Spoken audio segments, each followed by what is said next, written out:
Captain Williams, have you seen my son John? Miss Smith? Mrs. Smith, have you seen my son John?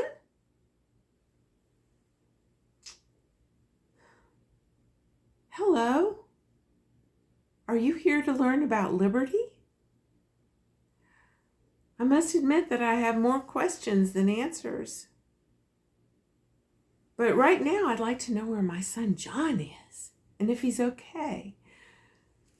When he's not fighting with his regiment, he often wanders off, and I'm afraid he's been killed by a wild animal or loyalist soldiers. But then, sometimes, usually right before supper, he comes wandering back to camp, usually very hungry. We're lucky to be camping near this house. It's much easier to cook than near a tent. And this is the backcountry of South Carolina, near the town of 96. And this is the era of the Revolutionary War. John's father, my husband Malachi, was killed by redcoats last year. And so we've been traveling with his regiment ever since, partly for survival. John fights with them, and I cook and sew shirts. But pardon me, I haven't introduced myself. I'm Ann Brown, and I was born in Philadelphia in 1715. But my family moved down the Great Wagon Road, and we've lived in different places along the South.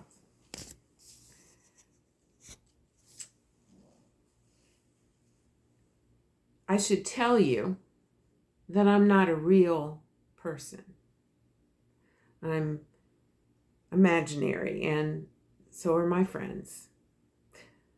But I'm going to tell you some true stories from history. Also, I'm going to talk to you in your own language, not the words of our colonial times, because I don't think you'd understand me very well if I use words like fribble and solemncholy. So, as I said, I came down the Great Wagon Road, and that's where I met my husband Malachi.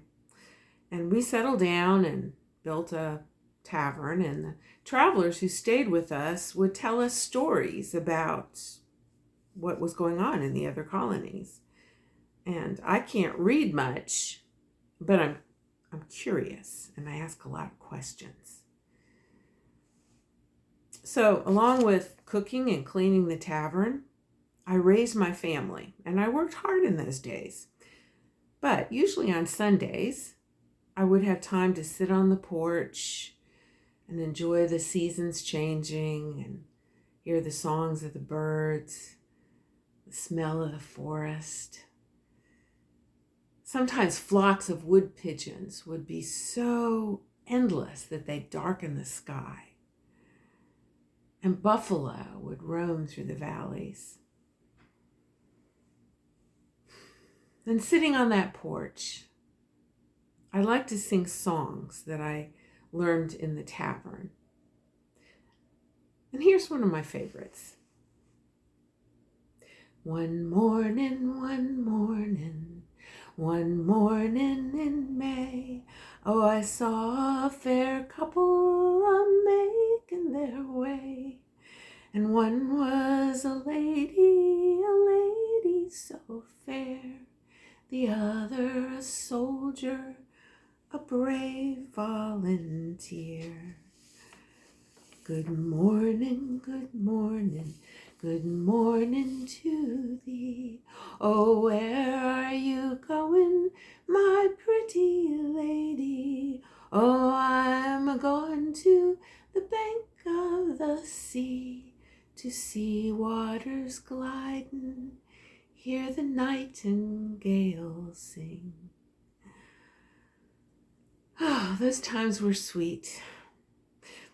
My husband was considered my master, but he allowed me more freedom than some of my friends' husbands did, although he probably knew he couldn't control me. I've noticed that more and more women are speaking up about liberty, saying that we should be remembered when laws are made. But I think the women in Boston are a lot more assertive than Southern ladies. I heard that a certain grocery store owner in Boston wouldn't sell his coffee because he hoped that the price controls would soon be repealed. Well, about 100 women marched to his warehouse, took his keys, spanked him, and made off with his coffee.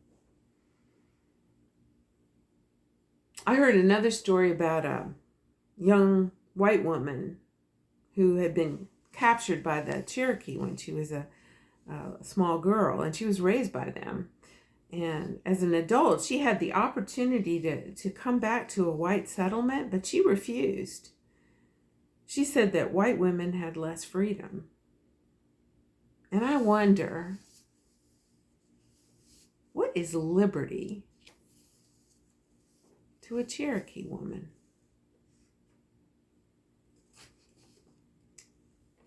And I wonder, what is liberty to any woman? What is liberty to a camp follower like me? So, like I told you, I follow the camp and cook for the soldiers. And I'm cooking some of the same things I used to. Usually something that could be made from cornmeal, sometimes with a little pork, greens, or pumpkin. And I make a hasty pudding with butter, molasses, or meat drippings. And of course, we try to have some coffee when we can. When I'm not cooking, I sew shirts. Soldiers' linen shirts wear out, and their wool coats can chafe their skin and cause painful sores. And so women in all the colonies are sewing shirts for the cause, or they hold spinning bees. Except some of the southern plantation wives won't do it because they say it's something the slaves should do. But we're sewing and mending shirts here, and some camp followers wash the soldiers' clothes or nurse them when they get injured, and some even fight beside their husbands in battles. I heard about a woman whose husband was killed, and she covered the body with leaves, took up his musket, and continued the fight. And there are some camp followers who are prostitutes. And I feel sorry for them because I think they have a low opinion of themselves. There's a song that's often sung in taverns about a prostitute named Katie. And it goes something like this. When I first came to town, they called me the roving jewel. Now they've changed their tune. They call me Katie Cruel. Oh, diddle-lully day. Oh, diddle-lie-o day. Oh, that I was where I would be. Then I would be where I am not. Here I am where I must be. Go where I would, I cannot. Oh, diddle-lully day.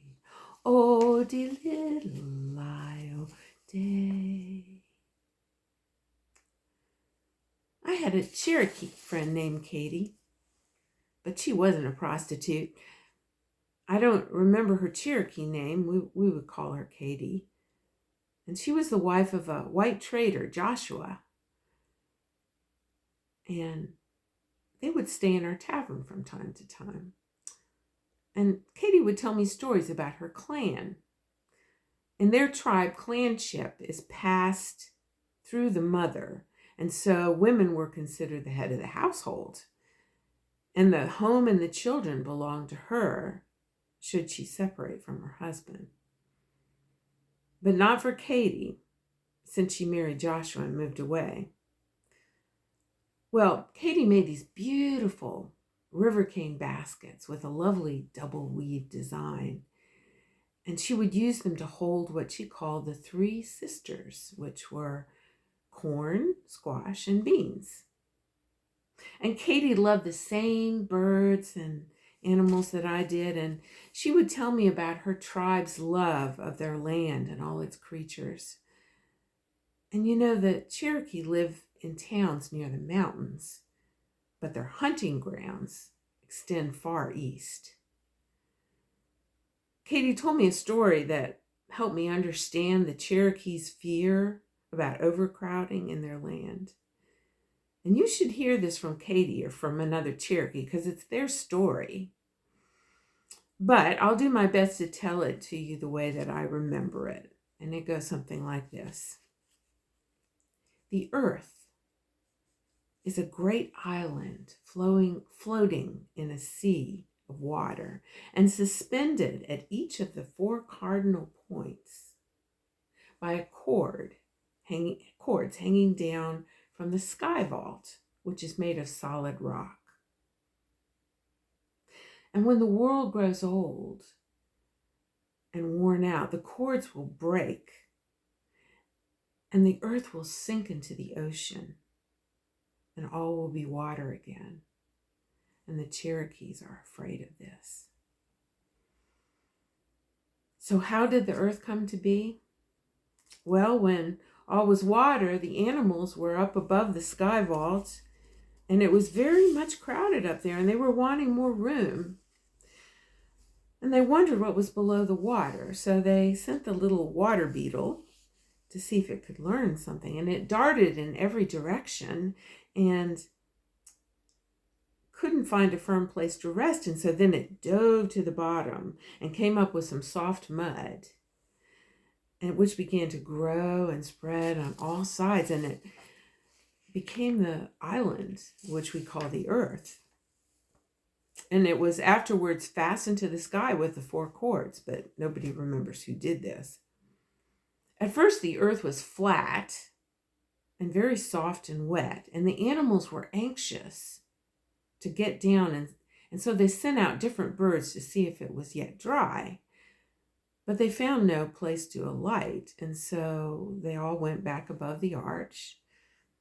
And at last, the great buzzard went down, the father of all the buzzards that we see now. And he flew over all the earth, low down to the ground, but it was still soft. And when he reached the Cherokee country, he was very tired, and so his wings began to flap and strike the ground, and wherever they struck the earth,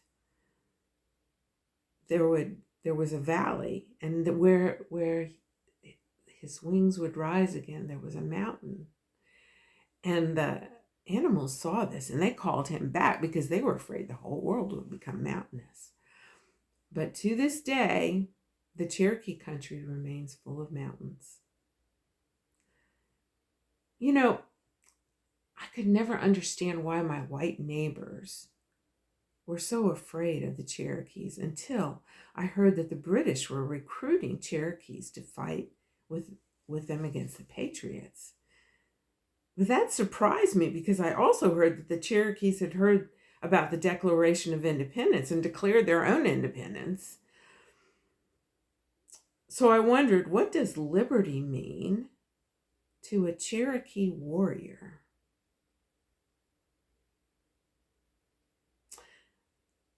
And then I heard about the Long Cane Massacre.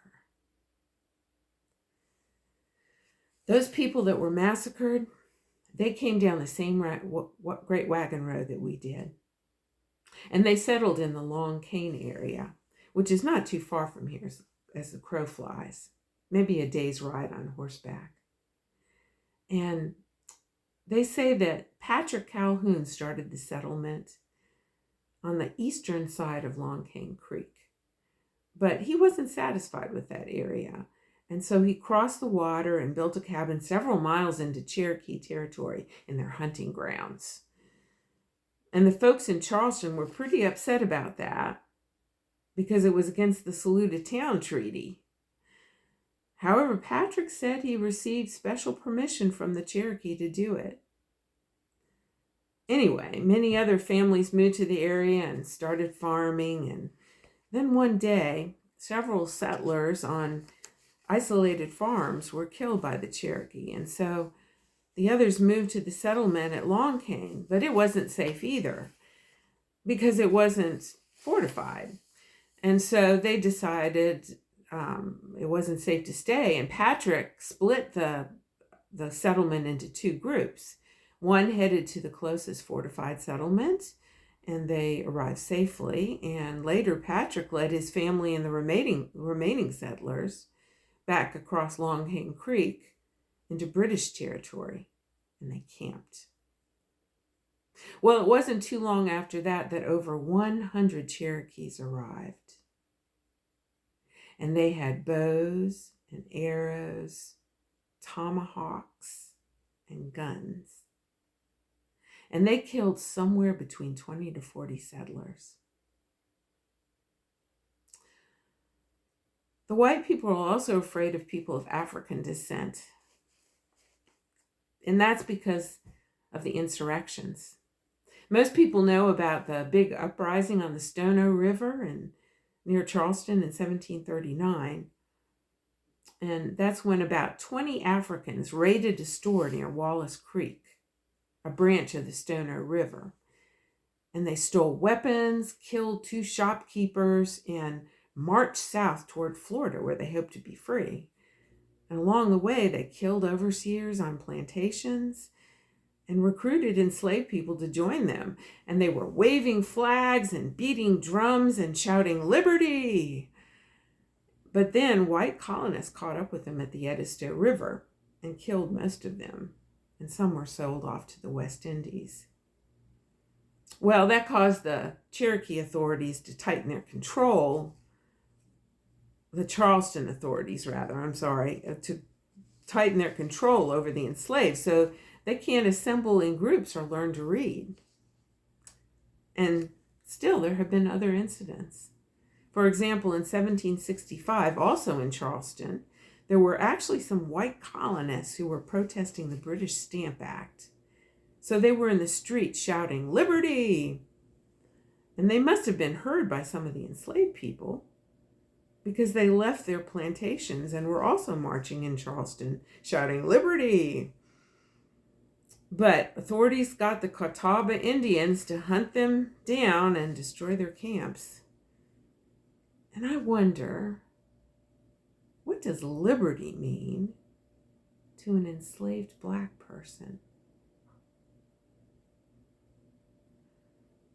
And what does liberty mean to a Catawba Indian? I hear that Catawbas have been fighting with the Patriot troops. And I hear that the British have recruited enslaved people to fight with them, which just makes the Patriot soldiers furious and want to break away from Britain that much more. I don't know why the Blacks would want to fight with the British anyway, because they don't necessarily treat them any better. In fact, they promise to free them if they fight, but then sometimes they don't. And I heard a story about a certain British commander who ordered that the Black soldiers be left behind when food was scarce. And when they tried to get on the boat with the other soldiers, they began chopping off some of their fingers so they couldn't get on board. But plantation life is hard too. And I'm surprised that some plantation owners think their slaves won't rebel or run away, and then they're surprised when they do. Here in the backcountry, there are fewer people kept in slavery, and there are smaller farms. Here they mostly grow indigo, tobacco, corn, other vegetables, and fruits, and still some farmers own slaves and may become wealthy as a result. My husband Malachi and I knew a wealthy couple, and we would visit them on their inland plantation. And I remember walking by the river with my friend and hearing singing in the fields. Getting closer, I would hear something like, "Keep your hand on the plow, hold on, hold on." And boy, that sounds like hard work. In the evenings, we'd sit on the porch and I could hear Christian hymns being sung.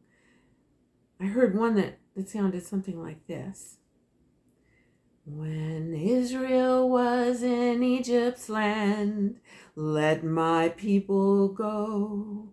Oppressed so hard they could not stand, let my people go. Go down, Moses, way down in Egypt land. Tell old Pharaoh to let my people go. And as we were sitting there on that porch, listening to the music, I heard a black woman just wailing inconsolably, "Where is my son?" Which makes me think of my son John. I wonder if he's back. But anyway, I asked my friend why she was crying about her son, and she said that this woman was crying about her son, and she said that her husband had sold him down south because they needed the money. And I thought to myself, that's not right. But I didn't say anything because I didn't want to upset anyone. But now the whole country back here is a battleground. I heard that Patriot General Nathaniel Greene said that the whole backcountry is in danger of being laid waste. And he said that patriots and loyalists were fighting each other like beasts of prey. I guess liberty is costly. I guess you can find the cost of liberty buried in that ground out there. And I wonder, what will it be like if we win this war? And what will it be like in 100 years or 200 years? Will we all get along then? If you know what liberty is, please tell me, but please wait until nobody's around, because there are different opinions, and we wouldn't want to upset anyone, would we? One thing I do know about liberty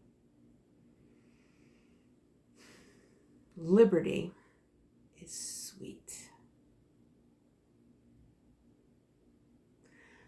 Thank you for listening to my story.